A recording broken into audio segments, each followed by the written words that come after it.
What up, everybody, and welcome to the FB and Goob Show. I am FB, And I'm the Goob. who is getting much older because he has to wear glasses. Sponsored by the Good Time Tavern of Livermore, California, everybody's favorite little dive bar. How's the Goob? The Goob is exhausted. I want to talk the greatest golf season in a long time, and I want to talk NBA draft. Okay.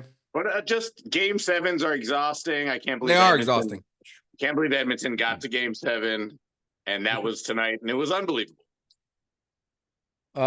Greatest save goal ever. I believe it was Thursday or Friday night when Kachuk out of nowhere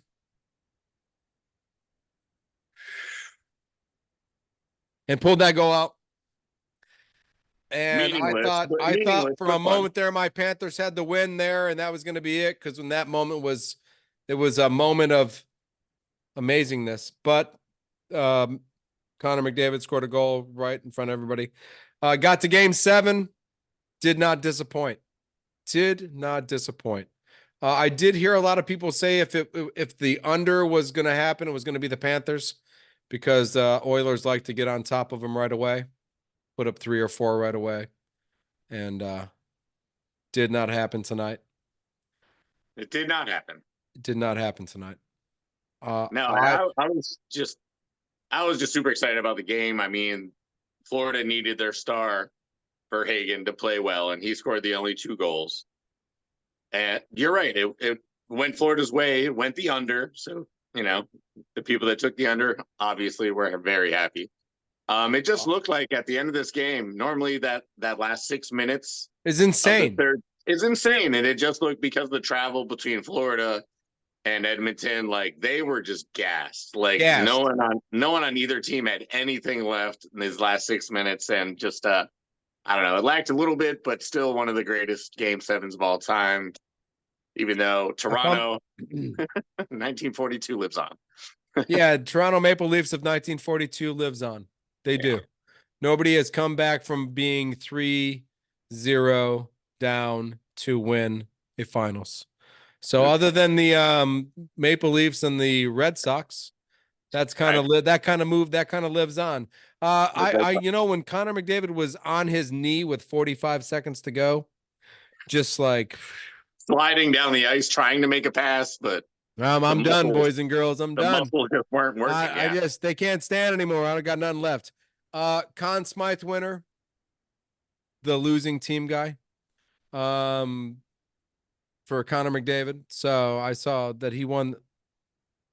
Is that for the finals? Oh, sorry, you blipped out there a little bit. I didn't hear exactly what you're saying. Conn Smythe. What is the Conn Smythe for? Oh yeah, the playoff MVP. Connor McDavid. It was McDavid got the announcement. Yeah, most assists, I believe, in playoff history. Yeah, set a lot of records.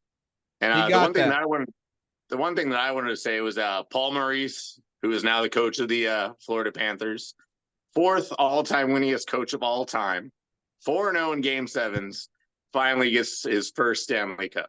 So Paul Maurice gets his, and Connor McDavid, you got to wait a little bit longer. If I'm an Oilers fan, I really feel a couple pieces missing, and we could be. Yeah. Edmonton keeps getting better every year. Right. So now whatever's missing this year, just keep surrounding it around this kid, right? And with Drysdale and Bouchard and everybody else. Yeah. Just keep filling in the missing pieces. You know what I mean? If they'd had Evan Rodriguez this year, the cup might be theirs. The cup might be theirs. It was almost theirs. 2-1 loss. Game 7 after coming back 3-0. I don't know, man. That's really impressive what they did. Awesome series. It made for perfect entertainment. It was lovely. It saved June, because usually we have a great NBA finals, and usually we have a great NHL finals, and we had one. We had NBA, and it was because of Connor McDavid that we actually had a great NHL finals. You know what I mean? Because he went on that little 8-point kind of like run there for those 2 games, and then they pulled the 3rd off, and we got to game 7. So, as a brand new Panther fan, I am quite happy to take this championship in my second year as a Panther fan. I really am. Yeah, it's nice. You got a finals loss and a finals win. What's I got next? a Just finals like loss and a quad finals beating? win. I think we're going Pete. I think it's a repeat for me. Oh, it's peak time. It's Pete time for me. I think it is Excellent. for me as a hockey fan. I mean, as a Panthers fan, Yeah. all I mean, those years losing with the Rangers. Now I've gone finals loss, finals win. Pete. Little dynasty starting here. right. A Yeah. Florida hockey dynasty. Another one. That's what we need. First Tampa Another Bay. Florida hockey dynasty. Huge in the world of hockey. Oh man, the Canadians must be so pissed. They must hate everything about the world of hockey right now, because it's all a bunch of teams winning it where they didn't deserve to win. Don't you know? So you Just know saying. Now, who did deserve to win? And I think this needs to be talked about. I really do. I think what Scotty Scheffler has done before the month of July is Tiger Woods things. And I want to and I'm going to be honest right now. 6 wins before July. It should be 7. In my mind, stolen. In my mind, stolen. That silly ass cop jumping on the hood of his car, pretending to be dragged, trying to turn his car off, putting him in a jail cell. Probably stole the U.S. Open from Scotty Scheffler. Because when you win the Masters and you win the Players and you win Travelers and you're on a run to win them fucking all. Just saying. So I think it should be 7. But what Scotty Scheffler has done, and not only has it done it, I mean, he's had one of the more traumatic years as a golfer. Unless we're talking about Tiger Woods. Because Tiger's had some pretty traumatic years. You know what I mean? Like, everything's going well. Everything's going really well. And then you fucked that up. You know what I mean? But Scotty really hasn't fucked anything up. He's been in this kind of like different weird ass world. So sure. Tiger's was prescription pills and can't keep his dick in his pants. Right. And crashing his car. And Scotty Scheffler's was psychopathic Louisville cop and protesters just running around like psychopaths, spraying paint on the greens. You know what I mean? Like, that's going to stop. Like, whatever 5 guys came up with that idea that morning, they should have just like put that in their pocket and said, let's hold on to this one. Because I think we could hold on to this. Let's get arrested for something. Because literally they were chanting USA. USA as the cops were slamming them onto the ground and putting them in handcuffs with their shirts that said, you can't play golf on a dead planet, which I disagree. Because if I had a set of clubs and some golf balls, as long as there was still planet underneath me, I could still fucking hit that ball and play golf. I've seen it done in the snow. I've seen it done in the desert. And I've seen it done in the Travelers. And congrats to Scotty Scheffler. We are on a pace to match some Tiger Woods stuff. I mean, I've got some stats right here if you want to hear some of them. If he can get 10 in a season, give me your stats. But if he could get 10 this year, now you're on Tiger Wood platform. All right. So we're almost in July. And basically, Scotty Scheffler has 5 major starts left, right? He's got all the FedEx events. He's got the Olympics, and he's got the Open. Right. All right. So that's what he's got left. So Tiger Woods, his classic 2000 year, the millennium year, whatever you want to call it, ended up with 9 wins, 3 majors, scoring average under 68. And kind of the non-stat thing is he destroyed people in those majors, won by 15 strokes multiple times. Oh. So, I mean, honestly, stats-wise, Scotty Scheffler's right there. He's got 6 wins with his 5 to go, 2 majors, and his scoring average is also below 68. And so, like, I mean, with 5 events to go, realistically, he probably wins 2 of them. Right. The way he's playing. But he needs to win the Open to be there. To have that majors, yes. And without a police officer interrupting his U.S. Open, we could be looking at a Grand Slam year by Scotty Scheffler. So if he wins the Open, I hope that guy realizes what he did. I'm just saying. I don't want anybody to feel bad, but if Scotty Scheffler wins the Open, that'll be 3 in 1 year, which ties Tiger Woods. Right. Well, let's be honest. He played good that round. I don't think it cost him anything. His last round was terrible. He was mentally the day done. After the incident. That's the day after the incident. He should be over. It was 2 days after the incident, and he was still mentally drained. I know Tiger Woods. I'm not trying to say Tiger doesn't rule. I'm trying to give golf a reason to have somebody watch it. Scotty Scheffler is on a pace to do stuff that Tiger Woods did. Right. And he's also on a pace to do this and continue to do this because he just has a wife and kids. He's just playing golf. He's just happy, drinking beer. That's what we think now. We thought that's what Tiger was doing too. Nah, they don't let that guy in a fucking Denny's. Scotty Scheffler is not allowed in a Denny's, a Waffle House, a Cracker Barrel. They're not allowed. He's not allowed in those fucking places because that's where those bitches live. Yeah. We'll mark this down. That one day that Scotty Scheffler gets busted for something weird, that Louisville cop knew something. Nope. And it'll come out one day. He knew something. No, but it'll come out one day. Hey, Tiger Woods would have not left any 4th round of any golf course if a child was being born. I truly believe Scotty Scheffler would have left and went to fucking watch his kid get born. I really do believe that. So yeah, I believe you're seeing a better person with maybe pretty close to the same talent. Now, we said this about Jordan Spieth, so we won't talk any more about this, just to let you know, because Jordan Spieth had a good run, and now Jordan is, I think he works at Metro. So I'm not really sure what Jordan Spieth does anymore. He was the Metro PCS golfer. He works at Metro PCS. Who doesn't work at Metro PCS and is having a pretty good year and is now in 2nd place in the NASCAR Cup standings. Christopher Bell, man, has run well all year long. Chris Bell. I thought you were going to say Tyler Reddick. Chris Bell's done well, man. I'm not a Christopher Bell fan, but Christopher Bell. Who's he run for? He runs for gotcha. I almost said Denny Hamlin, but he doesn't run for Denny Hamlin. He runs for Joe Gibbs. Sorry, that took me so long. Denny Hamlin used to run for Joe Gibbs, and there was this whole thing about so let's go to where it should have ended. Because Denny Hamlin was in 2nd, and Tyler Reddick was in 1st, and Denny Hamlin got a reporter come up to him and said, how do you feel about, well, you possibly won the car ownership, but you're in 2nd. He was like, I'm trying to win the race, bitch. Go the fuck away. You know what I mean? So, yeah. So it should have ended at the rain delay. I watched the rain come down, got my water bottle, went to the gym. Champion. Champion. Tyler Reddick wins. Tyler Reddick wins. And then after 2 hours, I got back. Goddamn race was back on. I was like, what the fuck's going on? And I'm going to tell you what.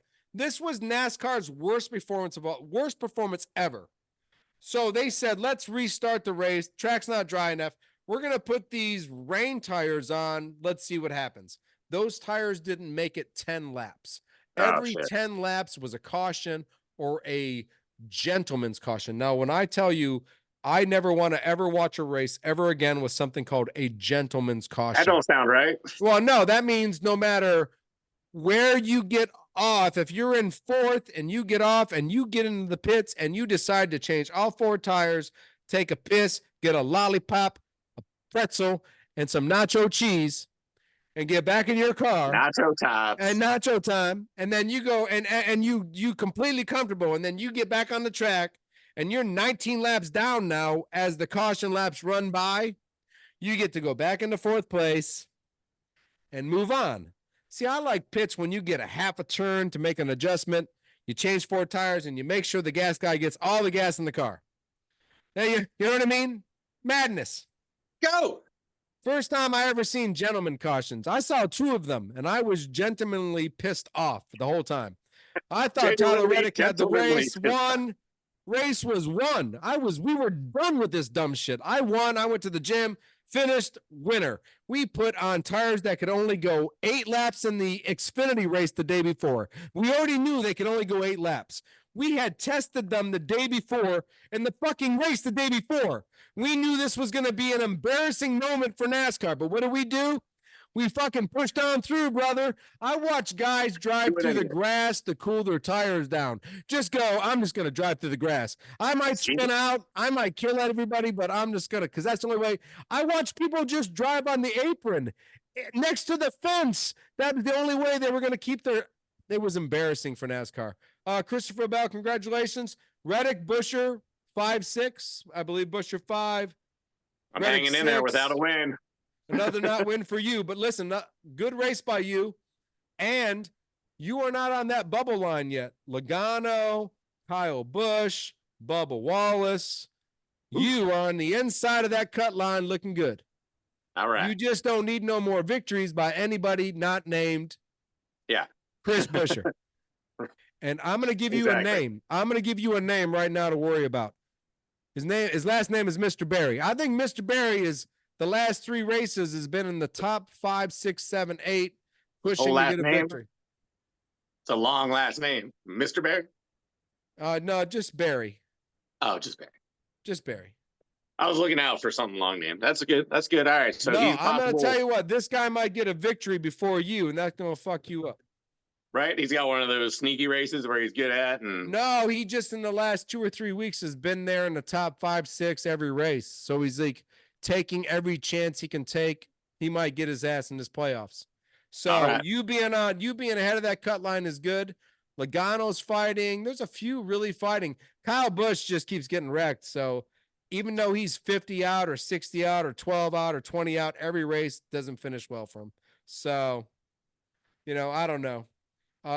We finished well, right? That jersey tells me we finished well, right? I mean, you are so excited. This was your week, buddy. Oh, hell yeah. The soccer stuff has begun and continues. Yes, Copa America, where we get to play all the cool South American teams that they never let us play. Brazil, Uruguay, Argentina, Chile. We never get to test our mettle against these guys. So now we do. And they started us out easy. USA played Bolivia. Christian Pulisic with a master class goal and an assist to Balogun. Is that 2 points in soccer too? Well, nope. In the group stages, we get 3 points for a win, 1 for a draw, 0 for a loss. No, I was talking about Pulisic. So is 1 goal, 1 assist. Yep. So in hockey, that would be 2 points. Sure. Goal, assist, and soccer. If you're playing fantasy, it's similar. Yeah. Goals will get a little bit more than assists. Yes, I think total contributions is goals and assists. Soccer's language is a little different, but yeah, 2 points. 2 points, 2 goals for US. Tyler Adams is back looking healthy. Pulisic, like I said, masterclass. He looked like by far and away the best player on the field, which he should have versus Bolivia. So super stoked to get about that. If we get through our group stage, which I believe we will, we have to play either Colombia or Brazil. And Brazil actually tied today against Costa Rica, who we beat. Go Costa Rica. We beat consistently. So if somehow Costa Rica can sneak in and we can beat Uruguay, then we got an easy road to even more good time. Costa Rica. We can beat Costa Rica. Hey, listen, I love Costa Rica. Right? I'd love to see them in the Worlds. Yeah. Oh, play Costa Rica today. Chance. So we always root for the Costa Ricas of the world. So they got a tie in the Copa America. In the Euros, we're almost done with the first group stage, which has been so exciting. Spain's been undefeated. The host Germany will move on. Portugal's still undefeated with Ronaldo and maybe his last major tournament. So that's kind of sick. Yeah, nice. That's probably true because you got to wait so much time, right? 2 years from now, yeah, we'll see. 2 years. Portugal has a good team. They might not need him anymore. Probably not. Yeah, 41-year-old Ronaldo, maybe. Or 20-year-old Ronaldo. Right. Yeah, Ronaldo Jr. Yeah, right. I'm sure there's another guy with the last name Ronaldo. Yeah, exactly. So there's just been some exciting games in the Euros. What was today's game? What was that today? We kind of witnessed. What was that? Oh yeah, well we were at the Good Time Tavern at 125 North Livermore doing all our hard work. That sponsors us. That sponsors us and makes us do the work. Yeah, no, it was Italy versus Croatia.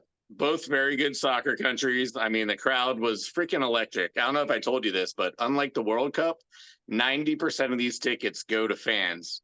Like World Cup is like 80% corporate, 10% fans. Yeah. When it matters, all the special people get the tickets and all the fucking fans get jacked off in the face. Exactly. A little bit of yada yada. So yeah, so these games are super exciting. Croatia, honestly, they were up 1-0, 96th minute. The game's over in like 30 seconds. If they win, they move on, and Italy has to wait and see if they can move on in the third place game. But Italy ended up scoring on literally the last play of the game. A sick little cross. The dude got crushed when he passed it. The other dude hooked it into the corner. Top bins. It was gorgeous. And so Italy moves on, as well as Spain in that group. Spain plays Switzerland next. That's the only second round thing set up. That's good. Yeah, that's a good match. Spain, game, Switzerland. Yeah, that game and the Scotland game, I felt for the Scots. Because all they needed was same thing happened to us. All you needed was a tie, and you had a chance to move on. So you were tied in 95th minute. Hungary banger. Everyone's sad, just like the video game. Everyone collapses on the ground. So anyway, that's my kind of soccer Euro update. Things continue. Copa America's still in the group stage. Euros are about to get crazy. No upset, so it's going to be like Spain and Italy versus Germany and England and Denmark. It's going to be supremely That's all the power good teams, packed. man. Spain, Italy, yeah, England, Denmark, Germany. It's going to be intense. Oh man, everybody watch the Copa. That's all the best goddamn soccer teams you'll see. That's who and the USA. And the USA. Hey, we're 11th in the world, apparently. According to FIFA. That's got to be pretty good, right? Yeah, according to FIFA, the most criminalistic fucking sports business in the world. They're probably just bumping us up for the World Cup. Yeah, man, those guys are criminals. I mean, they've had criminal shit. Right? I mean, if you think Roger Goodell's a criminal, you should go to FIFA. Those guys are total fucking criminals. I think the Niners are employing a criminal. And he's in your organization now. The Packers are employing. He's going to be the president. He's going to be the president. No wonder we can't beat you fuckholes. Right? For you guys that don't know, the Green Bay Packers have employed Carmen Policy, the former owner of the 49ers, his son, since 2012. And since that time, the Packers do not have a stellar record against San Francisco. There's a losing record. Because we're spying on you. I think you guys are fucking us. Where's his dad? I hope he's dead. Oh, he's probably in Russia. Hiding out with the rest of the, what do they call those fuckholes? I don't know. Zoliarchs, Ziliacs. Yeah, the oligarchs. The oligarchs. Yeah, they park their yacht somewhere. That's where Carmen Policy's an oligarch. And this fucking son who's caused me to lose, I don't know. Well, he's going to be the president of the Green Bay Packers starting in 2025. Congratulations. I like it. Hey, I love the Packers because we're just a business. We're not an owner falling in love. So speaking of falling in love, Jordan Love got engaged, which lets me know there's some kind of sign, because she wasn't saying yes until she knew $57 million was coming. We getting some cash, baby. We get some cash. Of course I'm saying yes. You told me that contract's tomorrow. So $57 million. Right? Did she propose to him? How much you think guaranteed? 200 million? Oh, more than Trevor Lawrence. I hope so. At 230, I guess. 230 guaranteed. Not what's his face's money, but maybe he's going to make too. 300 million. 5 years, 300 million. I say 7 years. 230 guaranteed. Or we go Mahomes. We go 10 years, 500 million. Percentage of ownership. Oh wait, can't do that, Green Bay. No. Yeah, no, he's going to get paid, and I can't wait to see him and Purdy battle it out for MVP this year. I can't. Yeah, me either. I saw a couple weird things. I saw Jordan Love at number 9, and I saw Purdy at 17 in quarterback ranking. I thought, Sure. wow, that's crazy. Disrespectful to That is Purdy. very disrespectful for both of us, actually. I thought I was top 5, and you thought you were number 1. So you were like, and you can't be number 1 because you got Patrick Mahomes and you got all these great quarterbacks. Until I beat Patrick Mahomes, I'm still They had you at 17, though, me at 9. I was like, that is very disrespectful. I am top 5. I am top 5 in this league. I don't give a fuck what you say. Right? At worst, that's like, both like 9 and 10. You know what? I'll take it. If you got a better offensive scheme and a better defense, 9 and 10 win Super Bowls all the time. That's right. All the time. So, hey, listen. Speaking about winning with your top player, we got new players coming into the league in the NBA. And I think it is important to know who's going to kick ass in this draft. I mean, who has got the best shot? Listen, the Hawks got the first pick. The last time the Hawks had the first pick, something wasn't even that good. 1975, David Thompson. He went and played in the ABA for years. He wouldn't even play with the Hawks. No, he didn't play with the Hawks. Yeah, that's insane. The Hawks have never had a number 1 pick play for them. So, hey. Here we go. Good luck. Good luck to you. Fucking luck. Two straps insane. So with that being said, let's preview the NBA draft. Let's give a short rundown of what we believe the NBA draft would actually. I have no clue. 89% of the players, because I only watch March Madness and the SEC and the ACA. You know what I mean? So I'm like, I don't know half the players coming out of the draft. I don't watch G League. I don't watch Nitro. I don't watch the Atlantic Division. I don't watch the Grandma's Backyard Division. So I don't watch any of the Spain, Colombia, Puerto Rico. And that's going to make this year's draft tough for you because honestly, there's only probably, 5 to 10 college stars that you're going to recognize. Some of them come from Dayton. Some of them come from Creighton. Anybody from Houston? Shed from Houston, probably a late first, early second round pick. Okay. But not a lot of names. Doug Christie's kid, he's going to be in the draft. So that's a kind of a name that people recognize. Sacramento King, Doug Christie. Yes. And Max Christie is on the Lakers, I believe. So his brother's already in the NBA. He's got 2 kids in the NBA. Go Doug Christie. Yeah, Doug Christie. Yeah, Doug Christie. For a shout out NBA player, he's balling out. Shout out Doug Christie. He definitely balling out. Balling out the goods too. Right. Well, before we get into the top 10, the other name in the draft we got to talk about is Bronny. Yeah, I honestly don't think he's I don't think he should be drafted. It reminds me of when I was in 7th grade and I was like, there was only 12 players on this high school team, so I got to be player number 12. There's no way they should let me on that team unless something weird is happening. Right, because we've watched. I've watched some USC games. Yeah, no, he doesn't look like an NBA player. Not even close. We've watched players of the year not get drafted. We've watched NCAA Player of the Year, Heisman winners not even be drafted. How can Bronny James be drafted if players of the year don't get drafted? How can Bronny James get drafted? All right, so we'll go through the top 10, and maybe we'll see one of these teams might be able to steal him late. What do you think? I don't know who you're stealing. Right, you're trying to steal LeBron. That's the key. Yeah, if you're trying to steal. But LeBron said he'll play against them. He didn't care. So now he doesn't care. LeBron said he was going to stay with the Lakers. I don't care if the Lakers take him. I'll play against them. I think he's faking us out. He shouldn't have said that because nobody's going to take him now. Well, that's the plan. Lakers want him not to get drafted so they can just sign him. What? Put him on the Pippen League with Scottie Pippen's kid? Undrafted free agent. That's happened before. undrafted free agent. Go play with Scottie Pippen's kid. Yeah. He's not playing in the pros either. Right, exactly. Play with Scottie Pippen's kid. You can still sign him. I don't know. He can still be a Laker. You are correct.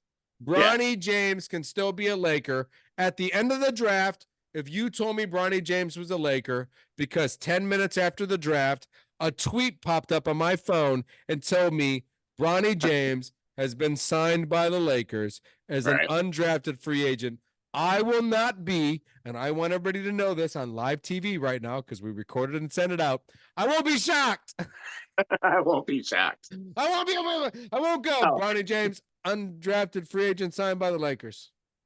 Yep. Swipe. Sounds about right. Expected. So, no, I mean, it's going to make the last couple picks of the draft interesting because do any of these teams, like Pistons have 53, the Wizards have 59. Like, does anyone want to, just take a gamble on this chip that they might be able to trade for an actual pick or something, You know what? If I had the last pick in the draft, I'd draft Why him. not? I'd draft him. I'd put him on the bench and go, you got potential. And I never talk to him again. I'd put him in a cage and send a picture of LeBron and be like, save your boy. Yeah. Come and get him, bitch. All it's going to take is, I don't know, the Lakers next year first round draft pick. Talk to JJ. Get back to me. That's it. Right? Done deal. And with D'Angelo Russell and Anthony Davis, who actually wants to be traded the fuck out of there because that's what he said 3 days ago. Please trade me away from this mess. I'll go anywhere. And I hope to God that's not the Knicks because he's one of those guys just like Mitchell Robinson that can only play 42 games a year. And there's 82 of these fucking things. So I need more than 42. So let's go through the draft. I know we want to talk about Bronny. We have gave our thing. He's an undrafted free agent. He's garbage. He's garbage. If the Lakers pick him up as an undrafted free agent, it's only for a tweet. It's only for LeBron's happiness. And 4 years from now, we won't have to talk about him ever again. Unless he does a movie with his dad. And that's different. I don't know what's going to happen after that. I don't know what his shoe deals are going to be. Space Jam 6. Space Jam 7. All right, Hawks at number 1. Who do they take? I mean, everyone says it's that Richard guy. Risha. Anyway, French guy, very multifaceted, 6'8", 6'9". Kind of reminds me of Brandon Miller last year, the guy that Charlotte drafted. Maybe a little more polished. Hard to tell. So, I mean, this year is going to be insane. So we'll give the Hawks the French guy because they haven't interviewed the next guy. So. Right. How about the Washington Bullets? Right. Well, I think you wrote it down. Did we give him Klingam? I think we did, right? Yeah, from UConn. Yeah. Yeah, I think the pedigree is there for him. 2 championships. He's got 8-foot arms. And what we have realized with being 7 feet tall, if you have 8 feet arms, your arms will literally be above the backboard. Pretty much like No, and he's played really good in his workouts, so everyone thinks Klingham's on the move. He's not one of those big, slow-footed, Greg Oden type broken people. Like, they actually like Klingham. They think he could be valuable in this mobile NBA that we have. Right, and we'll talk about Edie later, so that's fine. Rockets, we're going to give them the other Frenchman. The other Frenchman, Mr. Sarr. Mr. Sarr. Yeah. I mean, 7'2", doesn't work out. You're right for anybody. Good enough. Yeah, no, Houston's an interesting spot. They could go a lot of ways. They could trade if San Antonio or Portland wants to move up or someone in particular.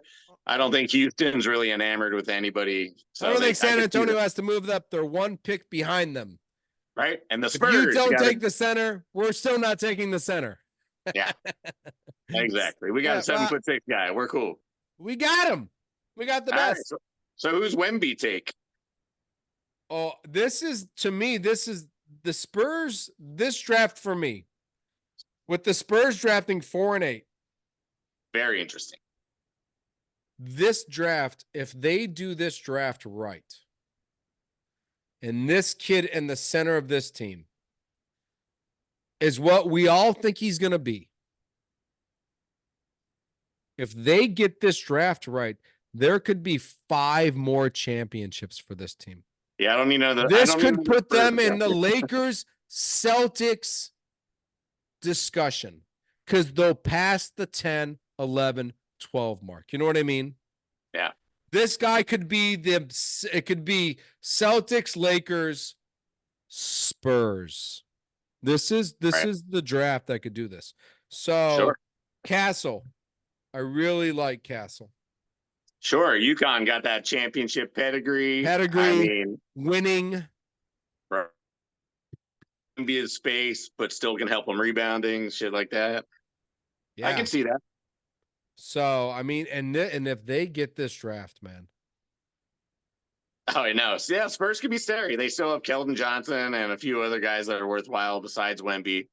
And yeah, if they get 3 top 10 picks, age 20, and they all hit on all of them, yeah, we're in trouble. We're in trouble. So everyone but OKC. I for this draft, I just want to get to the Spurs' next pick because I really feel that this could be magic in the making. I know. I think who else? The Blazers have another pick in the top 15.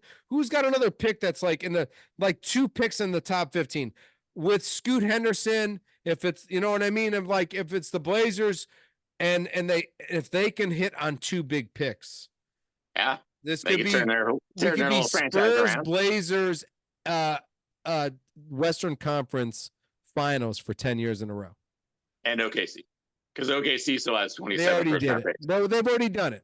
You know what I mean? They've already, and if they still have those, they've already done it. So but all right. So Spurs with Castle, man, it's the pick. This is the pick that matters. This is the only pick in the draft that matters. All right. As a Pistons fan, I am tired of taking the most athletic guy, the guy that doesn't know how to play basketball. I am taking that kid from Tennessee that harassed Kentucky all year long, which I love, Dalton Nex. 6'7", shoots the ball from wherever Larry Bird shot the ball from, and he's more athletic than you think. I saw him dunk on a couple Kentucky guys, and he didn't back down. He looked explosive. I think he could be key to the Pistons winning in 2026. And we might have to trade somebody. I believe I told you in episode 107, Tennessee is the most man-filled team of basketball players. So I expect Tennessee to come off the board at least 3 times in this draft. Maybe not 2 in the first round, but at least 2 in the second round. Those guys every day in practice, they were getting their ass beat. They were getting their ass beat. They were men playing basketball. So I expect 3 Tennessee players. So for you to take somebody who I thought was the best team in the whole college basketball, I thought number 1 was Tennessee. Not Houston, not Purdue. I said Tennessee was the best team in all of basketball in college. So I think that helps us in 2026. I think so too, yeah. Yeah, we need a shooter, we need a baller. This guy's a baller. Hornets.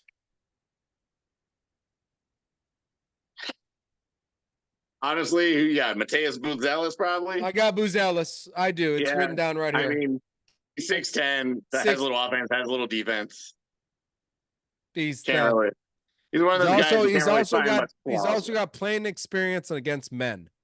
So he goes right into the NBA and is already NBA ready. He's not like the next 2 players. No. He's already ready to play NBA. I think he's been playing since he was 17 against men. Maybe 16. I don't know. So I think he comes in. I think he helps. I mean, listen, the Hornets, thank God Michael sold them and bought the Tyler Reddick, Bubba Wallace car team. It's way better. No more Hornets bullshit because that was a failure for him. That's why he loves his NASCAR team so much. And that's why he's hugging and kissing the babies and giving the drivers high fives because there you go. It's a better place to be. Okay. Because if you buy a basketball team and you're Michael Jordan, you better win 20 championships. He was last place every year in a row. So just get the fuck out of that. He's going to win a championship with Tyler Reddick this year. He'll be the greatest owner in the history of all of NASCAR. So I'm just saying. That's my guess. So, yeah. let them have that kid. Hornets no one's gonna remember his name in 10 years. It's fine. Nobody. He's a Hornet now. Like we've had so many Hornets just disappear. We've had so many disappearing Hornets. I mean, Hornets draft somebody and then they. It's gonna happen again. Yep. Yeah. I really hope the Pistons all the time think they're taking this guy. If they take this guy, I'm gonna be so pissed. Anyway. No, you want to take the kid out of Tennessee. Guy. You want to take the young kid out of Tennessee. That's what you want. We got we got 2 more picks before the Spurs, and then we'll talk about my beloved Knicks. We got the Blazers and we got the Spurs. Who you got? Well, I mean, honestly, like I said, I think we have to talk about your Kentucky guys. And depending on where the Blazers want to play Scoot Henderson, I guess it doesn't matter. Doesn't matter. Because Shepard is probably the best pick out of the 2 Kentucky guards because he can do a little bit of everything. So, yeah, I got Portland taking Reed Shepard, son of Jeff Shepard, son of Jeff Sr. Shepard. See, I have such a hard time with this guy. See, I really like Dillingham. Right. I think he's a little small and undersized. I think his game is better. He's more athletic. He's got a higher ceiling. And I told you a long time ago, I thought that Shepard kid was like the ball boy or the towel kid because his dad was on the team and his mom was at the school. And I apparently didn't watch the first 2 quarters of any of the games for the first 5 games because I always see this kid come out in the 4th quarter and be like, oh, there's that Shepard kid. We all rub him on the head or something. I don't know. And good apparently I've seen him from 3rd to 8. So, I guess the Blazers are going to take Shepard. Seems smart. If to run with Scoot, I think it seems smart because Scoot can take over a game just as I think Brunson can take over a game. You know what I mean? Kind of that right. Shepard doesn't mind being off the ball. So off the ball. He doesn't care at all. If I'm open and you shoot it to me, bam, I'm going to throw it up. If not, if we're falling apart, I will take the leadership role and I will drive to the hoop. I will shoot Shepard is a takeover guy. He's just the 3rd or 2nd guy to take over. When the best guy doesn't want to do it, Shep goes, I got it, guys. Fuck you guys. You guys don't know, fuck you guys. And then Shep gets this white energy and he goes off. You know what I mean? It's nobody else wants it. I'll do it. Fuck you guys. And he has that kind of machismo. You know what I mean? There you go. Sure. But I think he fits well with Scoot because I think Scoot is probably the primary ball handler of shooting and scoring, the hopeful Brunson. You know what I mean? You hope Scoot Henderson becomes a Brunson. And then Shep can just feed off of that and do whatever he's doing and run with it. He's a tiny Klay Thompson. A tiny Klay Thompson. Who I thought was the ball pre-surgery. Yeah. Pre-surgery. Yeah, pre-surgery Klay. Because Klay wants 3 years and the Warriors will only give him couch change. 2. That's all we got left. That's all we got left out of these titles. We got couch change and a pat on the head. How many years you want, Klay? We'll give you a year and a half, and then you get to take the washing machine home that washed your pants for 6 months. We're not giving you 3 years. You ain't worth 3 years, big doggy. So, all right. So, Shepard to the Blazers, Spurs, last pick, then we go to my Knicks. I mean, if Dillingham doesn't go to the Spurs, I expect him to take another French guy because that's what the Spurs do. So, Dillingham to the Spurs. I like Dillingham to the Spurs. Yeah, it's a little bit of chaos to a very normal kind of situation. I think it'd be fun. And we compared him to Jamal Crawford throughout the year. And if you can get a 6th man that comes off the bench and wins the 6th man award 19 years in a row, right? If you can beat Jamal Crawford, if every team had a Jamal Crawford, every team could compete for the NBA championship every year. They would at least take him. They would at least take him. I mean, the guys that had him didn't give him up. They were like, "No, nah, 6th man of the year. We got that guy. He's ours. We're not fucking with that guy. We're just gonna leave him on the team." You know what I mean? Because does his job. So yeah, Dillingham. I like it. Knicks 24 and 25. Have to wait forever. Have no clue who's on the board, who's going to come off the board. I don't know 94% of the names of the people going in the first round. And I only watched all the players going in the second round, which was all the college kids right. that were on national television on Mondays for the Big East and Tuesdays for the SEC and Wednesdays for the ACA. You know what I mean? So with the Knicks, we need a center. I'd like to see Mitchell Robinson go away because of his injuries. He can't have to play more than 40 games a year. Half a season Mitchell. Half a season Mitchell. Hartenstein, who never misses a game, should probably get the contract. He should be fine. He should be fine. But he's a free agent. So we need to sign him. And somebody might sign him 4 years, $100 million. So we have to match that 4 years, $100 million, which means that we need to draft a center. Fair enough. There's a couple down there that you might be able to pick. Well, so I've gone through these draft things, and I've seen some of these previews. I've seen the kid from Purdue fall all the way to us. Zach Edey. Yeah, Zach. I've seen Canadian. Zach fall to us. And I've also seen Zach Edey fall to the undrafted free agent line. Right. Can he actually follow people? So I appreciate your research and finding the unman out of Baylor. Oh, yeah. So Ives Missy. I think when you have 24 and 25, I believe I can put whoever I want in the order I want. Sure. Because I have them 2 in a row. So I believe the center that I would like to get is the kid out of Baylor. Sure. Yeah, why not take another Messi, whatever. Yeah, 6'10", right? 6'10". 6'11", yeah, long arms. Long arms. Yeah. Not 7'4", weak knees, but 6'11" yeah. With long arms. Yeah, exactly. I take that. I take 6'11" with long arms over 7'4" and weak knees. Yeah. That's what Mitchell is to me right now. Hartenstein's what, 6'10"? I don't think Hartenstein's a true center, right? He's not a 7-footer, right? Nah, these days we don't have. Who has true centers except for the Denver Nuggets? Yeah. They got the truest center. They got the only true center. Yeah, got the only true center in basketball. We have a 7-footer. He's just injured all the time, but you don't see him that much. Right? He's there. He's there. He's just on the bench in clothes, like a suit. So, and then who I have seen go from 13 to not drafted and not even undrafted.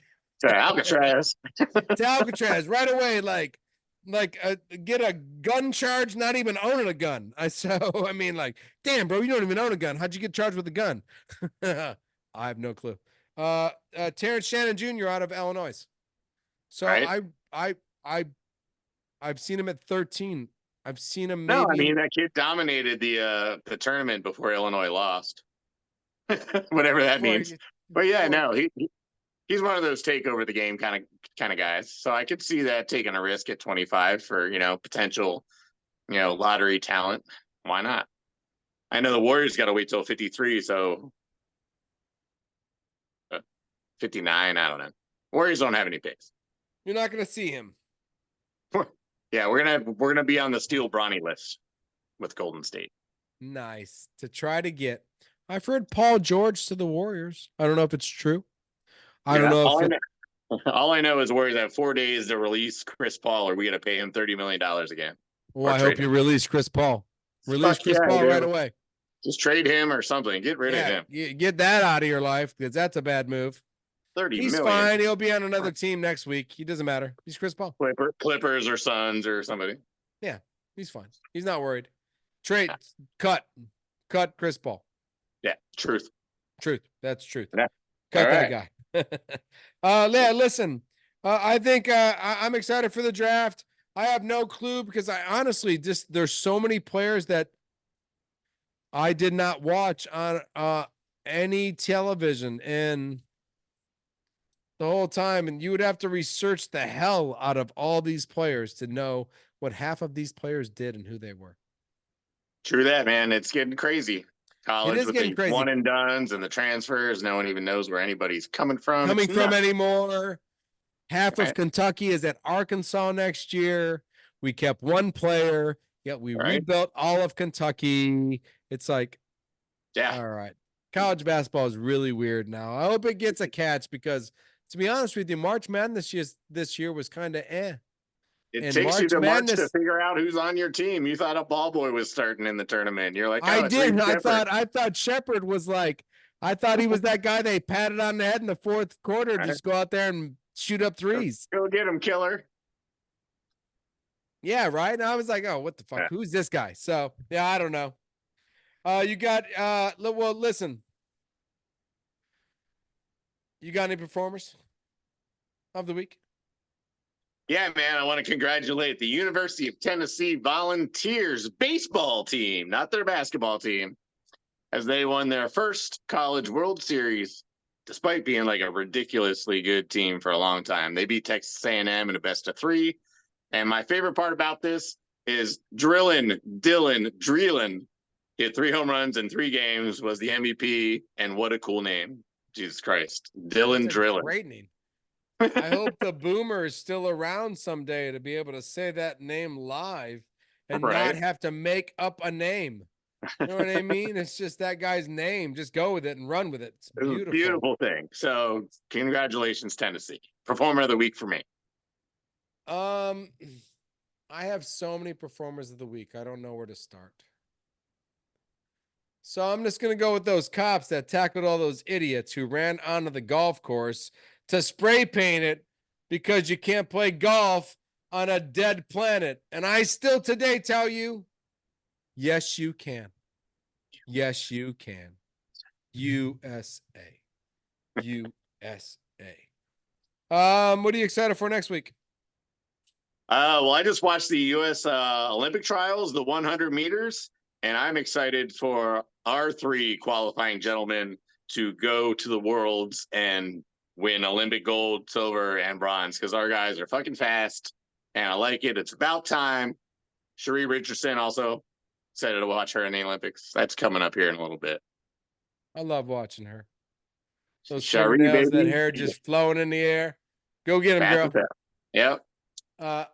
I'm excited for my kids because they have been gone with their mom for a week on some weird ass driving vacation, and she's not a very good driver.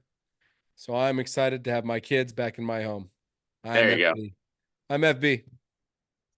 And I'm the Goob. Peace.